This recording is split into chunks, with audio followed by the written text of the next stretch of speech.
আসসালামু আলাইকুম। সকল প্রশংসা আল্লাহ তাআলার জন্য, যিনি আমাদেরকে সৃষ্টি করছে। দায়িত্ব এমন একটা জিনিস, ব্যাপার না তুমি ঘরের বড় সন্তান বা ছোট সন্তান হও, সৃষ্টিকর্তাই জানে কোন সন্তানের উপর তার পরিবারের দায়িত্বটা দিবেন। যার উপর পরিবারের দায়িত্ব তার সব জানতে হবে, এক কথায় সব।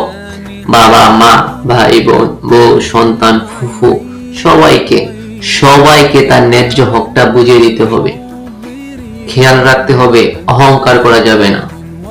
তিনি তোমাদেরকে আমাদেরকে ঠিক এমন ভাবে তৈরি করছে, আর তাদের রিজিকটা তোমার মাধ্যমে আমার মাধ্যমে তাদের কাছে পৌঁছে দিতেছে। খুব সাবধানতার সাথে আর ধৈর্য সহকারে আমাদের এই দায়িত্বগুলো পালন করে যেতে হবে। আর শুকরিয়া জানাতে হবে মহান আল্লাহ তাআলার উপর, তিনি এই ভালো মহৎ কাজের জন্য তোমাকে আমাকে সিলেক্ট করছে। আলহামদুলিল্লাহ।